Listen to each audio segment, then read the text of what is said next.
ഏത് പ്രശ്നം ഉണ്ടാകുന്നതിനും ഒരു കാരണമുണ്ട്.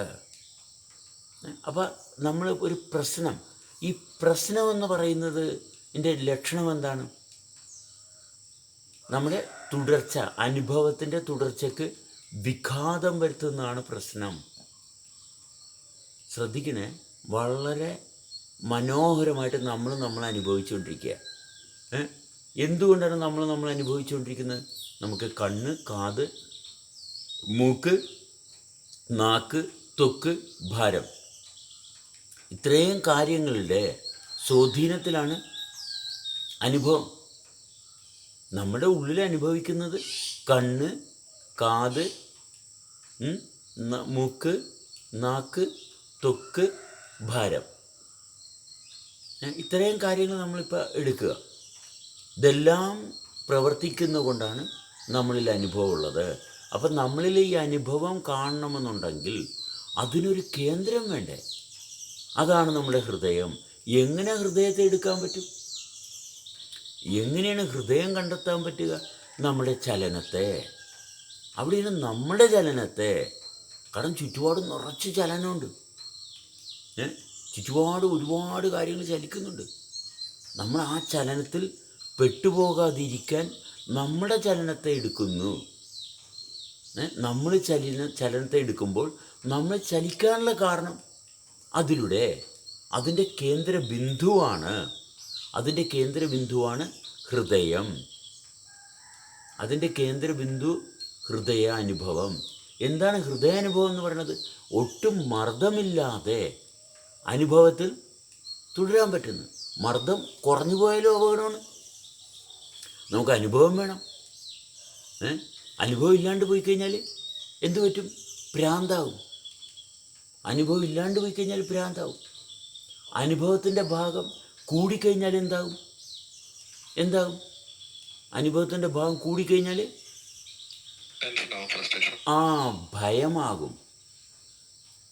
മർദ്ദം കൂടിക്കഴിഞ്ഞാൽ ഭയമാകും. മർദ്ദം ഒട്ടുമില്ലെങ്കിൽ ആകാശമായിട്ടുള്ള ബന്ധമായി, ഭ്രാന്തായി. ചെയ്യുന്ന പ്രവൃത്തി യാന്ത്രികമാകും. അപ്പോൾ അവരൊക്കെ ഭയങ്കര കോൺഫിഡൻസ് ഉള്ള ആൾക്കാരായിട്ട് മാറും. അവർക്ക് ധിക്കാരം കൂടുതലായിരിക്കും. ആരെയും വകവെക്കത്തില്ല. കാരണം അവർക്ക് ആകാശമായിട്ടുള്ള ബന്ധം കൂടിപ്പോയി. മനസ്സിലായോ? ആകാശമായിട്ടുള്ള ബന്ധം കൂടിപ്പോയി. അപ്പോൾ അവരിൽ കാണിക്കുന്നത് എന്താണ്? അവരെല്ലാം വളരെ എന്ത് വരാനാണ്? മനസ്സിലായോ? എന്ത് വരാനാണ്? കാരണം ഒന്നും അവർക്ക് കൃത്യമായിട്ട് അനുഭവിക്കാൻ പറ്റുന്നില്ല. മനസ്സിലായോ? ഒന്നും കൃത്യമായിട്ട് അനുഭവിക്കാൻ പറ്റുന്നില്ല. അവർ ആകാശമായിട്ടുള്ള ബന്ധത്തിലാണ്. ശാരീരികമായിട്ടുള്ള അനുഭവം അവർക്കില്ല. പിന്നെ അവരെന്തായിരിക്കും ചെയ്യുന്നത്? ശാരീരികമായിട്ടുള്ള അനുഭവത്തിന് വേണ്ടിയിട്ട് ലൈംഗിക ആസക്തി ഉണ്ടാകും, മയക്കുമരുന്നെടുക്കും, ലഹരികളെടുക്കും. അവർ കളിയാക്കും, പുച്ഛിക്കും, മറ്റുള്ളവരെ കളിയാക്കുക, പുച്ഛിക്കുക. ഇതൊക്കെ ആകാശവുമായിട്ട് കൂടുതൽ ബന്ധമുള്ളവരുടെ ലക്ഷണമാണ്. മനസ്സിലായി? ആകാശമായിട്ട് കൂടുതൽ ബന്ധമുള്ളവരുടെ ലക്ഷണമാണ്. അവർ കളിയാക്കുന്നതിനൊന്നും അവർക്ക് യാതൊരു കൂസലുമില്ല. മനസ്സിലായി? അവർ വളരെ അവരുടെ സ്വന്തം വേണ്ടപ്പെട്ടവരെ അവർ നിസ്സാരമായിട്ട് കളിയാക്കും. മനസ്സിലായ? അവർക്ക് വളരെ വേണ്ടപ്പെട്ടവരാ. പക്ഷെ അവരെ കൊണ്ടായിരിക്കും ഇവർ ജീവിക്കുന്നത്. പക്ഷെ അവരെ കളിയാക്കും. അവരെ കളിയാക്കുന്നതിന് അവർക്ക് യാതൊരു മടിയില്ല. എന്തുകൊണ്ടാണ്? അവർ കളിയാക്കുക മാത്രമല്ല, അവർ നിസ്സാരമായിട്ട് വേദനിപ്പിക്കുകയും ചെയ്യും. കാരണം ആകാശം ഇവരറിയുന്നില്ല. മനസ്സിലായോ? അവർ വേദനിപ്പിക്കുന്നത് അവരറിയുന്നില്ല. പക്ഷെ നമ്മൾ വേദനിക്കാതിരിക്കുക എന്നുള്ളത് നമ്മളുടെ ആവശ്യമാണ്. മനസ്സിലായി? കാരണം അവർക്ക് അനുകൂലമായിട്ടുള്ള സാഹചര്യത്തെ അവർ തള്ളിക്കളയും. ഇനി ഭയമുള്ളവർ അവരെ ഒന്നിനെ അടുപ്പിക്കത്തില്ല. ഭയമുള്ളവർ നേരെ മറുഭാഗത്ത്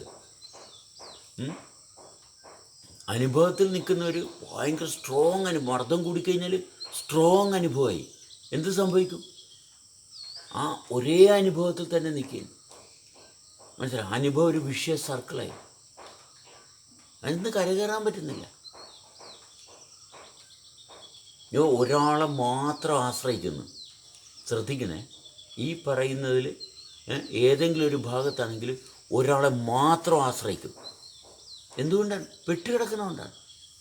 അതിന് ഒരാളെ മാത്രം ആശ്രയിക്കുന്നുണ്ടെങ്കിൽ ക്ലിയറാണ് പെട്ട് കിടക്കുക. എന്നാലും ഒരാളെ ആശ്രയിക്കുന്നിടത്ത് സത്യസന്ധമായിട്ട് അയാളോടുള്ള ബന്ധത്തെ ആ ബന്ധത്തിന് സത്യസന്ധമായിട്ട് സ്ഥാനം കൊടുത്താൽ ആ ആശ്രയം കൊണ്ട് കുഴപ്പമില്ല. അവിടെ സത്യസന്ധത ഉണ്ടെങ്കിൽ ഒരാളെ മാത്രം ആശ്രയിക്കുന്നു. ആയിക്കോട്ടെ, പക്ഷെ സത്യസന്ധത ഉണ്ടെങ്കിൽ ഓക്കെ, അവിടെ അനുഭവം തെളിഞ്ഞൊളിഞ്ഞു വരും.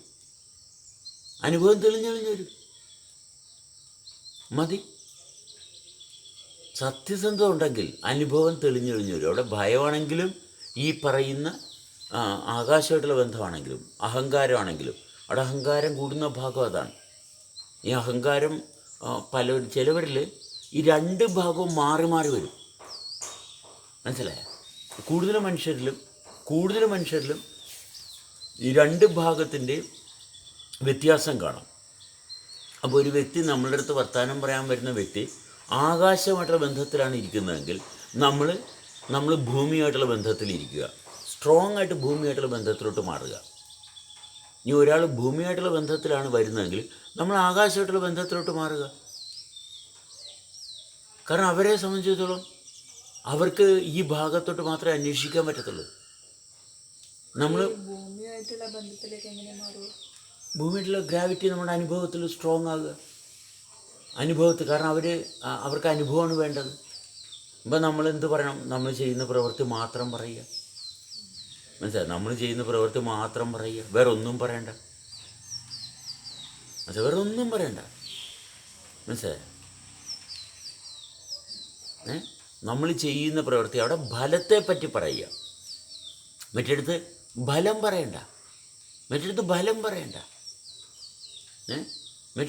പറയണ്ട. കംപ്ലീറ്റ് സൂക്ഷ്മതലത്തെ പറ്റിയാണ്. ഫലമൊന്നുമില്ല.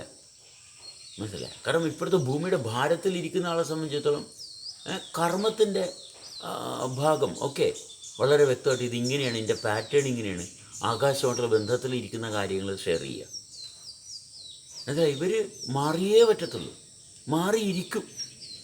അതിനകത്ത് യാതൊരു സംശയം വേണ്ട. നമ്മളെന്താ ചെയ്യണമെന്നുള്ള ഭാവി ഇവർ അറിയത്തുമില്ല, അറിയേണ്ട ആവശ്യമില്ല. കാരണം ഇങ്ങനെയുള്ള ആൾക്കാരല്ലാണ്ട് നമുക്ക് മീറ്റ് ചെയ്യാനില്ല. ഇനി ഇത് രണ്ടും ബാലൻസ് ചെയ്യുന്നവൻ ഓക്കെ, അവിടെ സമാധാനമാണ്, അവിടെ യാതൊരു കോൺഫ്ലിക്റ്റ് ഇല്ല. അവിടെയാണ് ഏറ്റവും റിച്ചായിട്ടുള്ള പ്രോഗ്രസ്. അപ്പോൾ അവർ ഗ്രൂപ്പായിട്ട് തിരിയത്തില്ല ഒരിക്കലും. കാരണം അവിടെ ഗ്രൂപ്പിൻ്റെ ആവശ്യമില്ലല്ലോ, എല്ലാവരുമായിട്ട് സഹകരിക്കല്ലേ. എന്തിനാണ് ഞങ്ങൾ രണ്ടുപേരും എന്നുള്ളൊരു ഭാഗം ഇല്ല അവിടെ എല്ലാവരുമായിട്ടുള്ള ബന്ധം വരികയും. എന്തിനാണ് ഈ രണ്ടുപേരെന്ന് പറഞ്ഞ ഭാഗം വരുന്നത്? എങ്ങനെയാണ് രണ്ടുപേരെന്നുള്ള ഭാഗം വരുന്നത്? ഹൃദയം വിട്ടിട്ട് ടച്ച് ചെയ്തു, സ്പർശിച്ചു. അപ്പോഴാണ് രണ്ടായത്. സ്പർശിച്ചു. ഒരു വ്യക്തി മറ്റൊരു വ്യക്തിയെ സ്പർശിക്കുമ്പോൾ കിട്ടുന്ന അനുഭവത്തിന് സ്ഥാനം കൊടുക്കുന്നു. നോക്കണം, അതിൽ നിന്നാണ് എല്ലാ ആസക്തികളും കള്ളത്തരങ്ങളും എല്ലാം ഉണ്ടായത്. ഹൃദയമില്ലാതെ സ്പർശിച്ചു. നോക്കണം, അപകടത്തിൻ്റെ കാരണം എന്താണ്? ഹൃദയാനുഭവമില്ലാതെ സ്പർശിച്ചു. ഒരു രക്ഷയില്ല. പിന്നെ ഹൃദയാനുഭവം. അല്ലെങ്കിൽ നമുക്ക് അമ്മയുമായിട്ട് നല്ല ബന്ധമില്ലാതെ കുട്ടികൾ പോയി കഴിഞ്ഞാൽ വഴിതെറ്റിപ്പോവും. അപ്പം അമ്മയാണ് ഹൃദയത്തിന് കാരണം. ഇത്രയേ ഉള്ളൂ. അമ്മയുമായിട്ട് നല്ല ബന്ധമില്ലാതെ പോയി കഴിഞ്ഞാൽ കാര്യങ്ങൾ തെളിയത്തില്ല. പിന്നെ അപ്പോൾ ടച്ച് ചെയ്താൽ നമുക്ക് ഹൃദയാനുഭവത്തിൽ നിന്ന് മാറരുത്. കാരണം ടച്ച് ചെയ്താൽ എന്താ സംഭവിക്കുന്നത്? അവിടെ ഉടനെ വൈബ്രേഷൻ ഉണ്ടാകുകയും എവിടെ ടച്ച് ചെയ്താലും നമുക്ക് കണ്ണുകൊണ്ട് ടച്ച് ചെയ്യാം. നമ്മൾ കണ്ണുകൊണ്ട് ടച്ച്. ഇപ്പോൾ ഇവിടെ പലവരും കേൾക്കുമ്പോൾ, നമ്മൾ സംസാരിക്കുമ്പോൾ അവർ കാതുകൊണ്ട് ടച്ച് ചെയ്യണമെന്ന്, എന്നിട്ട് ഉടനെ വിമർശിക്കും. ഇയാളെന്താ പറയണത്? ഇയാൾക്കതല്ലേ പറയണത്? ഇയാൾ ഇങ്ങനെയാണ്. കാരണം അവർക്ക് ഇരിക്കാൻ പറ്റുന്നില്ല. ശ്രദ്ധിക്കണേ, പ്രാപ്തിയില്ല, പക്വതയില്ല. അവർക്ക് ഇരിക്കാൻ പറ്റുന്നില്ല. നമ്മുടെ ശബ്ദം കേൾക്കുമ്പോൾ അവരുടെ ശബ്ദം എന്ന് പറയുന്ന ഭാഗം അവർക്കില്ല. അവർ സംസാരിക്കുന്ന ഭാഗമില്ല. മനസ്സിലായോ? മറ്റൊരാൾ സംസാരിക്കുമ്പോൾ ആ ശബ്ദം, അതേ സംസാരം എന്നിലെങ്ങനെയാണ് വർക്ക് ചെയ്യുന്നത് എന്ന് കാണണ്ടേ? അപ്പോഴല്ലേ നമുക്ക് റീഅലൈൻ ചെയ്യാൻ പറ്റത്തുള്ളൂ. മറ്റൊരാൾ സംസാരിക്കുമ്പോൾ അത് എൻ്റെ ശബ്ദമാക്കി മാറ്റണം. അപ്പോഴാണ് ഓക്കെ, ഇത് ഇന്നതാണ് ഈ പറയുന്നത്. നമുക്ക് കൃത്യമാണത്. അത് എൻ്റെ ശബ്ദമാക്കാൻ പറ്റുന്നില്ലെങ്കിൽ, അയാളുടെ ശബ്ദമാണെങ്കിൽ പിന്നെ എനിക്കവിടെ എന്ത് സംസാരിക്കാനുണ്ട്? അവിടെ ഒന്നും പറയാനില്ല. ഇപ്പോൾ ഒരാൾ അലമ്പുണ്ടാക്കാൻ വരുന്നു, നമുക്ക് കൃത്യമായിട്ടറിയാം നമ്മൾ പറയുന്നതുമായിട്ട് യാതൊരു ബന്ധമില്ലാത്തൊരാൾ. അതാണ് അലമ്പ്. അലമ്പെന്ന് പറഞ്ഞാൽ അത്രയേ ഉള്ളൂ. അപ്പോൾ നമ്മൾ അയാളെ ഓക്കെ നമുക്കറിയാം, നമ്മൾ അയാളുടെ പ്രസൻസിൽ നിന്ന് മാറുകയോ അയാളെ നമ്മുടെ പ്രസൻസിൽ നിന്ന് മാറ്റുകയോ ചെയ്യും. ഇത്രയേ ഉള്ളൂ കാര്യം, അല്ലേ? ഇപ്പം എൻ്റെ വീട്ടിലാണെങ്കിൽ പറയാം, വീട്ടിൽ നിന്ന് നിങ്ങൾ നമ്മൾക്ക് ഇനി ഇവിടെ നിങ്ങളോട് സംസാരിക്കാൻ താല്പര്യമില്ല, അല്ലേ? നമ്മൾ എവിടെയാണ് നമ്മുടെ വീട്ടിലോട്ട് ഒരാളെ സ്വീകരിക്കുന്നത്? എങ്ങനെയാണ്? നമ്മുടെ വീട്ടിലോട്ട് ഒരാളെ സ്വീകരിക്കുമ്പോൾ തന്നെ ഇവിടെ ആ ഒരു ബന്ധമുണ്ടെങ്കിലേ സ്വീകരിക്കത്തുള്ളൂ. അല്ലാണ്ട് ആർക്കും നമ്മുടെ വീട്ടിലോട്ട് കയറി വരാൻ പറ്റത്തില്ല. മനസ്സിലായോ? നമ്മുടെ വീട്ടിലോട്ട് അങ്ങനെ വെറുതെ ആർക്കും കയറി വരാൻ പറ്റത്തില്ല. നമ്മളാണ് ഒരാളെ അനുവദിച്ചു കൊടുക്കുന്നത്. അങ്ങനെ അനുവദിച്ചു കൊടുക്കുമ്പോൾ തന്നെ നമ്മൾ അറിഞ്ഞുകൊണ്ടായിരിക്കണം കൃത്യമായിട്ട് ആരാണ് വരേണ്ടത്, എന്തുകൊണ്ട് വരുന്നു. മനസ്സിലായി? അവർക്ക് മാത്രമേ അവിടെ അർഹതയുള്ളൂ. അപ്പോൾ ആ ബോധം നമുക്കുണ്ടാണ്. അതുകൊണ്ട് എല്ലാവരും വന്നതിന് ശേഷം തല്ലൊക്കെ പിടിച്ച് അടിയെല്ലാം കഴിഞ്ഞിട്ട് ഒരു കാര്യവുമില്ലായിരുന്നു. അങ്ങനെയല്ല. അങ്ങനെ ആരുമായിട്ടൊരു ബന്ധത്തിൻ്റെ ആവശ്യമില്ല. മനസ്സിലായോ? അങ്ങനെ ഒരു ബന്ധത്തിൻ്റെ ആവശ്യമില്ല. ബന്ധമുണ്ടെങ്കിൽ അത് ബന്ധനമാകരുതും. നമ്മളെന്താണ് ചെയ്യുന്നത്? ഒരാളിപ്പോൾ ഇന്നാൾ ഒരാൾ വിളിച്ചിട്ട് അയാൾ ചോദിക്കുന്നത് നിങ്ങളുടെ അവിടെ എത്ര പേര് വരുന്നുണ്ട്? ഞാൻ വിളിച്ചത് നിങ്ങളെന്തിനാണ് ഇത് തിരക്കണം? എന്തിനാണ്? നിങ്ങളവിടെ എത്ര പേര് വരുന്നുണ്ട്? അപ്പം നമ്മളതൊന്നും അല്ല. അപ്പം തന്നെ അവിടെ കഴിഞ്ഞു. മനസ്സിലായ? അപ്പം ഇങ്ങനെയുള്ള അടിസ്ഥാനരഹിതമായിട്ടുള്ള കാര്യങ്ങൾ ചോദിക്കുമ്പോൾ തന്നെ നമുക്കറിയാം, അല്ലേ? അവരുടെ സംസാരത്തിൽ നിന്ന് തന്നെ അറിയാം അവർക്ക് നമ്മളുമായിട്ടുള്ള ബന്ധമല്ല, അല്ലെങ്കിൽ ജീവനുമായിട്ടുള്ള ബന്ധമല്ല. അവരുടെ താല്പര്യം ജീവനുമായിട്ടുള്ള ബന്ധമല്ല. അവർക്ക് വേറെന്തോ കാര്യങ്ങളാണ് അറിയേണ്ടത്. അതവർ വേറെ വഴിക്ക് പോയി അറിഞ്ഞോട്ടെ. അത് നമ്മുടെ ജോലിയല്ല. മനസ്സിലായ?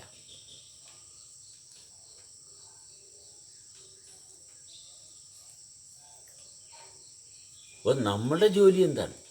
നമ്മൾ ചെയ്യുക. നമ്മുടെ ജോലി ചെയ്യുമ്പോൾ നമുക്ക് അനുഭവമുണ്ട്. അവിടെ വൃത്തിയായിട്ടാണ് ഇരിക്കുന്നത്. നമുക്ക് കൃത്യതയുണ്ട്. അതുകൊണ്ട് നമുക്ക് ശാന്തതയുണ്ട്. ആർക്കാണ് ശാന്തതയുള്ളത്? ആർക്കാണ് ദേഷ്യം വരുന്നത്, സങ്കടം വരുന്നത്? മറ്റുള്ളവരൊന്നും ശരിയല്ല എന്ന് പറഞ്ഞ് വിഷമിച്ച് നടക്കുന്ന ആരാണ്? പക്വതയില്ലാത്തവരാ. കാരണം പക്വത എന്ന് പറഞ്ഞാൽ എന്താണ്? അവനവനിൽ എന്ത് മാറ്റം ഉണ്ടാകുന്നു? അവിടെയല്ലേ പക്വത. അപ്പോൾ നമുക്കൊന്ന് ആകാശമുണ്ട്, ഒന്ന് ഭൂമിയുണ്ട്. ഭൂമിയുടെ ഭാഗത്തുനിന്ന് ഗുരുത്വാകർഷണം.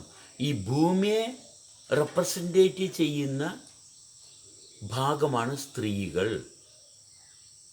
ഭൂമിയെ റെപ്രസെൻറ്റേറ്റ് ചെയ്യുന്ന ഭാഗമാണ് സ്ത്രീകൾ. പുരുഷന്മാർ ആകാശത്തെ റെപ്രസെൻറ്റേറ്റ് ചെയ്യുന്നതാണ് പുരുഷന്മാർ. ഇനി ശ്രദ്ധിക്കണേ, ഇനി അടുത്ത പോയിൻ്റാണ് ഏറ്റവും ഇമ്പോർട്ടൻ്റ് ആയിട്ടുള്ള ഭാഗം. സൃഷ്ടി നടക്കുന്നത് ബീജം വന്നിട്ടാണ്. എന്നാലേ സൃഷ്ടി നടക്കത്തുള്ളൂ. അപ്പോൾ സൃഷ്ടിക്കപ്പെട്ട വ്യവസ്ഥയെ അറിയുമ്പോൾ ആകാശമായിട്ടുള്ള ബന്ധം. അതുകൊണ്ടാണ് സ്ത്രീയിൽ നിന്നാണ്. സ്ത്രീയെ ബഹുമാനിക്കുന്നവന് മാത്രമേ സ്വസ്ഥമായിട്ട് ജീവിക്കാൻ പറ്റത്തുള്ളൂ. കാരണം ബീജത്തെ അറിയാനുള്ള മാർഗം എന്താണ്? അതായത് ഇതിൻ്റെ സോഫ്റ്റ്വെയറാണ് ബീജം എന്ന് പറഞ്ഞാൽ എന്താണ്? അതിൻ്റെ സോഫ്റ്റ്വെയറാണ്, അതിൻ്റെ പ്ലാനാണ്. പക്ഷെ അതിരിക്കുന്നത് എവിടെയാണ്? അതിൻ്റെ പ്രവർത്തനം ഇരിക്കുന്നത് എവിടെയാണ്? സ്ത്രീയിലാണ്. മനസ്സിലായോ? അതിൻ്റെ പ്രവർത്തനം ഇരിക്കുന്നത് സ്ത്രീയിലാണ്. അതുകൊണ്ടാണ് സ്ത്രീയുമായിട്ടുള്ള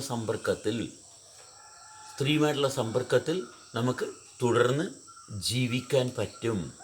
നമ്മുടെ ജീവിതം തുടരുന്ന അവിടെയാണ്. അല്ലാണ്ട് സ്ത്രീയുമായിട്ടുള്ള ബന്ധം, സ്ത്രീയുടെ ഗർഭപാത്രത്തിലാണ് ബീജം നിക്ഷേപിച്ചത് അല്ല. അപ്പം ശരീരത്തിൻ്റെ രൂപം മുഴുവനും എടുത്തത് എവിടെയാണ്? സ്ത്രീയുടെ ഗർഭപാത്രത്തിലാണ്. നമ്മൾ സ്ത്രീയുമായിട്ട് വെറുതെ അങ്ങോട്ട് ഇത് ചെയ്യല്ല. അവിടെ ലൈംഗിക ആസക്തി തൊട്ടുപോലും ഇല്ല കേട്ടോ. ലൈംഗിക ആസക്തി ഉണ്ടെങ്കിൽ സ്ത്രീയുമായിട്ടുള്ള ബന്ധം ശരീരമായിട്ടുള്ള ബന്ധം മാത്രമേ ഉള്ളൂ. നമുക്ക് കാര്യമില്ല. നമ്മൾ സംസാരിക്കുന്നത് സ്ത്രീയുമായിട്ടുള്ള ബന്ധമാണ്. സ്ത്രീയുമായിട്ടുള്ള ബന്ധം മനസ്സിലായോ? മറ്റേത് ശരീരമായിട്ടുള്ള ബന്ധം. ലൈംഗിക ഉത്തേജനം വന്നോ, ലൈംഗിക ആസക്തി, ലൈംഗികതയുടെ ഒരു ചെറിയൊരു ട്രേസ് വന്നിട്ടുണ്ടെങ്കിൽ പോയി. മനസ്സിലായി? സ്ത്രീയായിട്ടുള്ള ബന്ധം കിട്ടത്തില്ല. സ്ത്രീയായിട്ടുള്ള ബന്ധം കിട്ടണമെന്നുണ്ടെങ്കിൽ സ്ത്രീയുടെ ശരീരത്തിൻ്റെ സാന്നിധ്യം നമ്മളിൽ അനുഭവത്തിൽ തുടരുന്ന ഭാഗത്തിന് കോട്ടം വരരുത്. ഹൃദയത്തിൻ്റെ സ്പന്ദനത്തിന് മാറ്റം വരരുത് ഒരു കാരണവശാലും. സ്ത്രീയുടെ സാന്നിധ്യത്തിൽ സ്ത്രീയുടെ അടുത്ത് ചെല്ലുമ്പോൾ, അവളുടെ ശരീരത്തെ സ്പർശിക്കുമ്പോൾ അവളുടെ ചൂട് നമ്മുടെ ഹൃദയത്തിൻ്റെ സ്പന്ദനത്തിൻ്റെ താളത്തിന് ഏറ്റക്കുറച്ചിലുകൾ ഉണ്ടാക്കരുതും. അങ്ങനെ ഏറ്റക്കുറച്ചിലുകളില്ലാതെ ഹൃദയത്തിൻ്റെ സ്പന്ദനത്തെ താളത്തിൽ കൊണ്ടുവരാൻ പറ്റുന്നവർക്ക് മാത്രമേ സ്വതന്ത്രമായിട്ട് ജീവിക്കാൻ പറ്റത്തുള്ളൂ. ഏത് കാര്യത്തിലും ഹൃദയത്തിൻ്റെ സ്പന്ദനത്തിൻ്റെ താളത്തെ വൃത്തിയായിട്ട് സൂക്ഷിക്കാൻ പറ്റാത്ത വ്യക്തിയെ സംബന്ധിച്ചിടത്തോളം അനുഭവത്തിൽ തുടരാൻ പറ്റത്തില്ല. അനുഭവത്തിൽ തുടരണമെന്നുണ്ടെങ്കിൽ ഹൃദയത്തിൻ്റെ സ്പന്ദനം എങ്ങനെ താളത്തിലാക്കാം? നമ്മുടെ അനുഭവം, ഹൃദയത്തിൻ്റെ ബീറ്റ് റിതമിൽ വരുമ്പോഴാണ് നമുക്ക് നല്ല അനുഭവത്തിൽ ഇരിക്കാൻ പറ്റത്തുള്ളൂ. മാനസിക അസ്വസ്ഥത ഇതെല്ലാം ഹൃദയത്തിൻ്റെ ഫ്ലക്ച്വേഷനാണ്. ഹാർട്ട് ബീറ്റിൻ്റെ ഫ്ലക്ച്വേഷനാണ് നമുക്ക് മനപ്രയാസം, ദുഃഖം, പല രോഗങ്ങൾ. നമ്മൾ സ്വയം അറിയേണ്ടതാണിത് കേട്ടോ. ഇനി തെളിവുകളൊന്നുമില്ല, ആർക്കും വേണ്ടിയിട്ട് ഒരു തെളിവും കൊടുക്കുന്നില്ല. സ്വന്തം ജീവിതാനുഭവത്തിൽ, അല്ലാണ്ട് ഇത് വേറെ ആർക്കും വേണ്ടിയിട്ടല്ല. ഇനി ഒരു തെളിവില്ല, ഒരു പ്രൂഫും ഇല്ല. പ്രൂഫിൻ്റെ ആവശ്യമില്ല. ഒരു വ്യക്തിക്ക് ആ വ്യക്തിയെ സംശയമുണ്ടെങ്കിൽ, ആ വ്യക്തിയിൽ സംശയമുണ്ടെങ്കിൽ ആ ഭാഗത്ത് എവിടെ പോകണം? അങ്ങോട്ട് പോകണം. മനസ്സിലായോ? എന്നിൽ എനിക്കൊരു സംശയം ഉണ്ടെങ്കിൽ അതവിടെ അടുത്ത ആളുമായിട്ട് കൺസൾട്ട് ചെയ്യണം. അതിനെ അതേ മാർഗമുള്ളൂ. മനസ്സിലായോ? സംശയം വെച്ചുകൊണ്ട് ജീവിക്കാൻ പറ്റത്തില്ല. അപ്പോൾ സംശയമില്ലാതെ സംശയാതീതമായിട്ടുള്ള അനുഭവത്തിൽ തുടരാൻ താല്പര്യമുള്ളവർ, അത് നമ്മൾ ആർക്കും ക്ലാസ് എടുത്തു കൊടുക്കുന്നില്ല. ഇതിങ്ങനെയാണ്, ഇതിൻ്റെ ക്ലാസ് ഇന്നതാണ് എന്ന് പറയുന്നൊരു ഭാഗമില്ല. മനസ്സിലായോ? അതുകൊണ്ടാണ് നമ്മൾ ഫീസൊന്നും മേടിക്കുന്നില്ല. പബ്ലിക് പ്ലാറ്റ്ഫോമിൽ വന്ന് ഇരുന്ന് വളരെ സിമ്പിളായിട്ടിരുന്ന് സംസാരിക്കുന്നത്. നിങ്ങൾക്ക് താല്പര്യമുള്ളവർ, മനസ്സിലായോ, നിങ്ങളുടെ താല്പര്യം എന്താണെന്ന് പരിശോധിച്ച്, അല്ലാണ്ട് ഞാൻ പഠിപ്പിച്ചു തരുന്നില്ല ആരെയും, ആർക്കും പഠിപ്പിച്ചു കൊടുക്കുന്നില്ല ഒന്നും. ഇതാണ് ശരിയെന്നും പറയുന്നില്ല. മനസ്സിലായോ? അവനവൻ്റെ ശരിയിൽ അവനവൻ തന്നെ നിൽക്കുക. കാരണം എല്ലാം പ്രായപൂർത്തിയ ആൾക്കാരാണ്. പബ്ലിക് പ്ലാറ്റ്ഫോമിൽ വരുന്നതെല്ലാം മെച്യൂരിറ്റി ഉള്ള ആൾക്കാരാണ്. അവർക്ക് വേണ്ടതും വേണ്ടാത്തതും തിരഞ്ഞെടുക്കുക. എന്നുവെച്ചാൽ ഒരു കാരണവശാലും ഒരു വാഗ്ദാനം, 50,000 രൂപ വാങ്ങി എന്നിട്ട് ഞാൻ ഇന്നത് തരാം, ഇല്ല. ഒന്നും വാങ്ങുന്നുമില്ല, കൊടുക്കുന്നുമില്ല. ഒരു സാധനം നിങ്ങളുടെ കയ്യിൽ നിന്ന് വാങ്ങുന്നുമില്ല, നിങ്ങൾക്ക് അങ്ങോട്ട് തരുന്നുമില്ല. മനസ്സിലായി? ഇനി അഥവാ നിങ്ങൾ ഭിക്ഷ തന്നാൽ അത് സ്വീകരിക്കുകയും ചെയ്യും. ഭിക്ഷ തന്നാൽ, മനസ്സിലായി, കൈ നീട്ടി, 2 കൈ നീട്ടി നിങ്ങൾ ഭിക്ഷ തന്നാൽ നമ്മൾ വാങ്ങും. മനസ്സിലായി? നിങ്ങൾ ഭിക്ഷ തന്നാൽ, അല്ലാണ്ട് കണ്ടീഷൻ വെച്ച് നമ്മളൊന്നും വാങ്ങുന്നില്ല. മനസ്സിലായി? കണ്ടീഷൻ വെച്ച് നമ്മളൊന്നും വാങ്ങുന്നില്ല. മനസ്സിലായി? ഇന്ന ജോലി ചെയ്ത് തന്നാൽ നിങ്ങൾ 10 രൂപ തരാമെന്ന് പറഞ്ഞാൽ അവിടെ വേണ്ട നമുക്ക്. മനസ്സിലായി? ജോലി ചെയ്തിട്ട് നമുക്ക് വേണ്ട, നമുക്ക് ഭിക്ഷ കിട്ടിയാൽ മതി. മനസ്സിലായി? നിങ്ങളുടെ നല്ല മനസ്സുകൊണ്ട് നിങ്ങൾ സ്വതന്ത്രമായിട്ട് തരുന്നത് മാത്രമേ സ്വീകരിക്കുന്നുള്ളൂ. അവിടെ മനസ്സിലായി, ഭിക്ഷ മാത്രമേ നമ്മൾ സ്വീകരിക്കുന്നുള്ളൂ. കാരണം നമ്മളൊരു കണ്ടീഷൻ, ഒരു വ്യവസ്ഥ നമ്മൾ ഉണ്ടാക്കുന്നില്ല. നമ്മൾ പരസ്പരം ഒരു കാരണവശാലും ഒരു ബന്ധനം ഉണ്ടാക്കുന്നില്ല. അപ്പോൾ 1000 രൂപ മേടിച്ചിട്ട് ഇന്നത് തരാമല്ലോ എന്ന് പറയുന്നില്ല. പിന്നെ നമ്മൾ പറയും, എന്ത് പറയും, ഇവിടെ വന്ന് താമസിക്കുന്നതിന് നമ്മൾ 1000 രൂപ മേടിക്കും, ഇവിടെ വന്ന് താമസിക്കുന്നതിന്. മനസ്സിലായി, ഈ കെട്ടിടത്തിൻ്റെ കൂരയുടെ അകത്ത്. അതും നമ്മൾ അതിനു മുമ്പ് നമ്മൾ സ്ക്രീനിങ് ഒക്കെ നടത്തിയിട്ടേ ഉള്ളൂ. എല്ലാവർക്കും ഇതിനകത്ത് ഇങ്ങനെ വന്ന് താമസിക്കുന്നുള്ള ഭാഗവും ഇല്ല. അത് സ്ക്രീൻ ചെയ്ത് മാത്രമേ നമ്മൾ ആൾക്കാരെ അകത്തോട്ട് കടത്തി വിടത്തുള്ളൂ. ചിലവർക്ക് നമ്മൾ ഫീസ് 1.5 ലക്ഷം ഒക്കെ ആക്കും. മനസ്സിലായോ? എല്ലാവർക്കും 1000 രൂപ ആയിരിക്കത്തില്ല. ചിലവർക്ക് നമ്മൾ സൗജന്യമായിരിക്കും. ചിലവരെ നമ്മൾ 1 രൂപ പോലും വാങ്ങത്തില്ല. അത് നമ്മളുടെ ഡിസ്ക്രിപ്ഷനാണ്. അത് പരിപൂർണമായിട്ടും നമ്മുടെ ഡിസ്ക്രിപ്ഷനാണ്. വളരെ സ്വകാര്യമായിട്ടുള്ള ഡിസ്ക്രിപ്ഷനാണ്. അതിൻ്റെ കാരണം എന്താണെന്ന് ആർക്കും ആരോടും പറഞ്ഞു കൊടുക്കാൻ പറ്റത്തില്ല. അത് നമ്മുടെ സ്വകാര്യ ഡിസ്ക്രിപ്ഷനാണ്. അത് നമ്മുടെ പേഴ്സണൽ, പരിപൂർണമായിട്ടും നമ്മുടെ പേഴ്സണലാണ്. അപ്പോൾ നമ്മൾ ഈ അനുഭവം എന്ന് പറയുന്നത് ആരെയും പ്രൂവ് ചെയ്യാനായിട്ട് ഉള്ള യാതൊരു സാധ്യതയില്ല. ഒരു പ്രൂഫും ഇല്ല. മനസ്സിലായോ? ഒരു പ്രൂഫും ഇല്ല, ഒരു തെളിവില്ല. ഇത് ശരിയാണെന്ന് സ്ഥാപിക്കത്തക്ക രീതിയിൽ യാതൊന്നുമില്ല. ഒരു ഉറപ്പുമില്ല. തരാനൊരു ഉറപ്പുമില്ല. അടിവരയിട്ട് പറയുകയാണ്, ഇത് ശരിയാണെന്ന് മറ്റൊരാളെ ബോധ്യപ്പെടുത്താനുള്ള യാതൊരു സാധ്യതയുമില്ല. ഏത് ശരിയാണെന്ന്? എൻ്റെ അനുഭവം ശരിയാണെന്ന് മറ്റൊരു വ്യക്തിയെയും ബോധ്യപ്പെടുത്താനുള്ള യാതൊരു സാധ്യതയുമില്ല. അതുകൊണ്ട് സ്വയം സത്യസന്ധമായിട്ട് അറിയുക. ഈ കേൾക്കുമ്പോൾ ആ വ്യക്തിയെ സ്വാധീനിക്കുന്നുണ്ടോ? നിങ്ങളെ എൻ്റെ ശബ്ദം സ്വാധീനിക്കുന്നുണ്ടോ? അത് നിങ്ങൾക്ക് നാശമുണ്ടാക്കാതെ ഇരിക്കാനുള്ള ഉത്തരവാദിത്വം നിങ്ങൾക്കാണ്, എനിക്കല്ല. നിങ്ങൾ ആരാണെന്ന് എനിക്കറിയത്തില്ല. അതുകൊണ്ടാണ്. അറിയാനുള്ള സാധ്യതയുമില്ല. അതുകൊണ്ട് മറ്റുള്ള ബഹുജനങ്ങളെ വഴിതെറ്റിക്കാനുള്ള യാതൊരു കാരണവുമില്ല. കാരണം എല്ലാവരും പ്രായപൂർത്തിയായ ആൾക്കാരാണ്.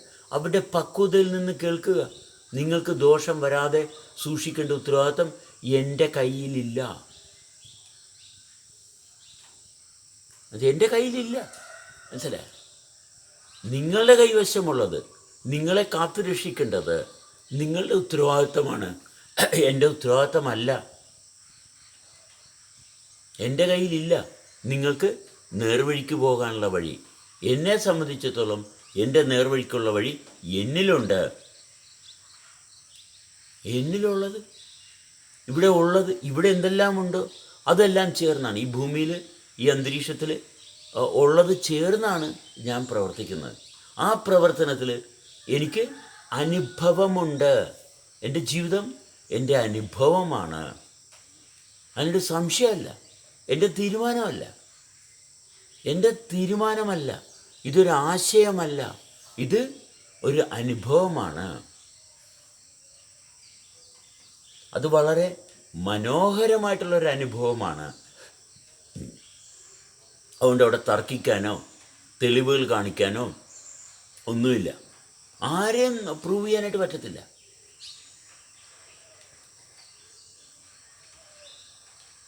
അപ്പോൾ ചിലവർ വന്നിരുന്ന് ചോദ്യം ചെയ്യും. മനസ്സിലായോ?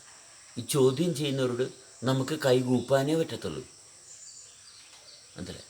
കാരണം നമ്മൾ അങ്ങനെ പറഞ്ഞു, നമ്മൾ ഇങ്ങനെ പറഞ്ഞു, എന്നിട്ട് അതൊക്കെ അവർ എഴുതി വെച്ച് നോട്ട് ചെയ്ത് വെച്ചിട്ടൊക്കെ ഇങ്ങനെ വരിക. എന്താ ചെയ്യുക? കാരണം അനുഭവം, നമ്മുടെ അനുഭവത്തിന് മാത്രമേ സ്ഥാനം കൊടുക്കുന്നുള്ളൂ. നമ്മൾ പറയുന്നതിൽ പല കാര്യങ്ങളും അവരതൊക്കെ ഇന്നതൊക്കെയാണെന്ന് അവർ തന്നെത്താൻ തീരുമാനം എടുക്കുന്നു. നമ്മൾ എന്താ ചെയ്യുക? നമുക്കൊന്നും ചെയ്യാനില്ല ഇവിടെ.